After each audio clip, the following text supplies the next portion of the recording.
문중 사람들하고 생각 차이가 여기서 드러나는 겁니다. 연구자는 처음부터 끝까지 내용을 밝히고 가치를 밝히는 거고, 문중 사람은 어떤 일이 있더라도 선양하고 높여야 됩니다. 이 차이를 뭐 여기서 뭐 규명할 수 있는 것도 아니고, 그죠? 그렇게 의견을 알아듣겠습니다. 아까 우리 학생이 이야기했던 그 김가진 총재의 대동단이라는 것은 완전히 다른 거고, 지금 대동청년 단이냐 당이냐 하는 것은 이건 계몽운동기, 그러니까 1910년 이전에 1907년 8년 이런 무렵에 전국에 상당히 많은 이런 단체들이 만들어져요. 그런데 이게 선명하지 않아요. 어떤 자료는 단으로, 어떤 자료는 당으로 나오는데, 이것이 이제 경상남북도를 중심으로 해서 만들어지고, 주역들이 대부분이 경상남북도 사람들인데, 그러니까 여기에 이제 김동성 선생이 들어있다 하는데, 오늘 발표에도 내가 그 이야기를 하고 싶었어요. 이 계몽운동기, 다시 말해서 대한제국 말기에, 대한제국기에 이런 계몽운동 단체들에 대한 연구가 선명하지 않다. 교남교육회는 그나마 좀 선명한데, 그래서 이런 것에 대한 추적이 더 필요합니다 하는 이야기를 추가로 드리고 싶고, 안동 지역에서는 특히 이런 조직뿐만 아니라 문중마다 있었던 강습소, 그것도 좀 정리가 되어야 될 것 같다라는 생각이 들고요. 아까 그 김신종 선생님 말씀하셨던 부분은 국민대표회의하고 이승만하고는 관계가 없습니다. 물론 멀리는 관계가 있습니다. 이승만 대통령이 미국에 있으면서 상해에 있는 대한민국 임시정부를 대통령으로서 제대로 이끌어 가지 못했는데, 결정적인 타격은 1920년 12월에서 1921년 5월까지 이승만 대통령이 상해에 머문 시간은 5개월입니다. 그 5개월 동안 와서 임시정부를 제대로 관리를 하고 가야 하는데, 오히려 더 큰 분란이 만들어진 상태에서 상해를 빠져나갔습니다. 그 뒤에 큰 혼란, 미국에서 아까 이제 상해 하지만 사실은 미국 동포들이 거두는 큰 많은 세금들을 미국에서 이승만 대통령이 장악하고 상해에 임시정부에 보내질 않으면서 벌어지는 문제들, 그리고 임시정부가 꾸려나갈 자금이 부족할 때 그것을 도와주게 되는 게 모스크바거든요. 레닌이란 말이죠. 그래서 그 레닌이 보내주는 자금으로 국민대표회의를 열게 되고, 그랬을 때 그것을 이끌어갈 때 안창호라는 인물이 2년 동안 그 회의를 준비를 합니다. 모든 것의 주역은 안창호예요. 그런데 안창호가 오히려 공격받는 일이 생깁니다. 그랬을 때 이제 내세우는 인물이죠. 그러나 어쨌든 그 이야기는 지금 밑도 끝도 없이 계속할 수는 없고, 일단 기본적으로 국민대표회의가 이승만 대통령 때문에 바로 만들어진 건 아니고요. 자, 이제 정리를 하겠습니다. 사실 저는 일송 선생 평전을 쓸 때가 벌써 15년 전쯤이고, 그때 제가 쓴 글 중에서도 추정으로 쓴 게 많고, 그래서 틀린 것도 꽤 많습니다. 오늘 제 책에 틀린 것을 많이 고쳐지고 있다고 생각해서 굉장히 기분이 좋습니다.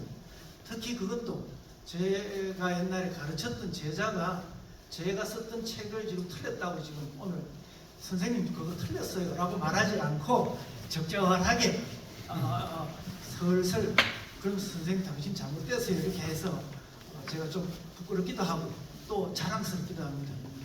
그런데 저는 무엇보다도 일송 선생 이야기하면 딱 두 가지를 생각합니다. 일송 선생이 살아가시는 게 저는 두 가지 틀입니다. 하나는 정의로, 아까 정의 이야기했는데 옳고점이라고 합니다. 무엇이 옳은 것인가? 그러니까 나라를 되찾는 것이 최고의 과제다. 그것 하나 이외에는 절대 다른 것을 쳐다보지도 않았습니다. 그러니까 안동의 그 퇴계항맥의 독립운동가들을 쭉 들여다보면 이육사의 그 이육사의 수필에도 나옵니다만은 우리 마을 사람들은 우리도 마음대로 못하는 꽉 묶어두는 무엇이 있었습니다. 그걸 규모라고 표현합니다. 규범입니다. 그것이 뭐냐면 무엇이 나에게 이익이 되는 것인가가 아니라 무엇이 옳은 것인가를 최고의 가치로 두는 사람들이다. 그래서 독립운동을 많이 하는데 일송 선생이 평생 살아가면서 하나 가지고 있던 큰 틀 하나가 무엇이 최고의 가치를 가지고 있는가.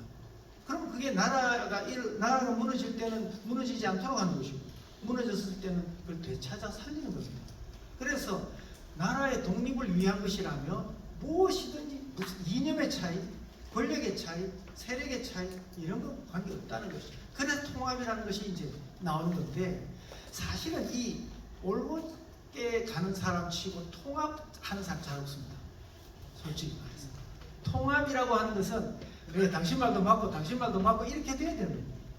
근데 이 두 가지가 병행하기가 어려운 것을 병행하신 분이다라는 생각을 저는 늘 갖고 있습니다. 특히나 아까 김신정 선배 말씀하신 것처럼 요즘 정치 보면 특히 경상도 사람들, 안동 사람들 하면 다 극보수일 가능성이 큽니다.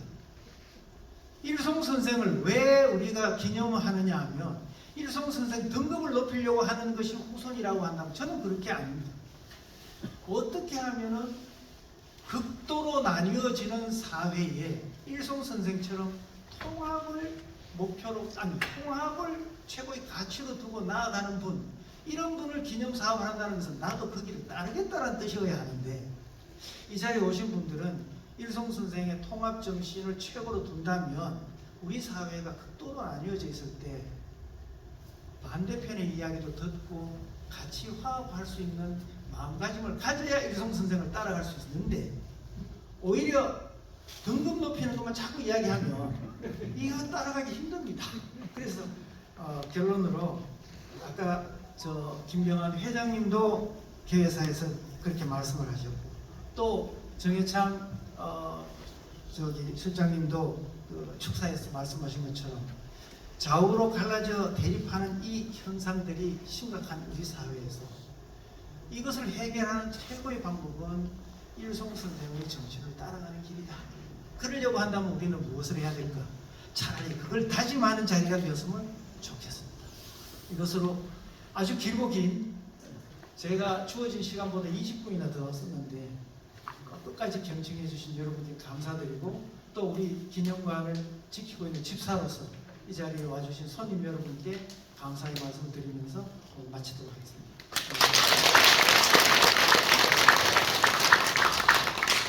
여러분, 오늘 학술대회의 결론은 이미 내렸다고 여러분 다들 그렇게 생각하시죠? 더 이상 언급할 것도 없습니다. 모든 걸 유정비로 결론이 났다고 생각하고 자, 마이크를 저기 사무총장에 넘겨서 여러분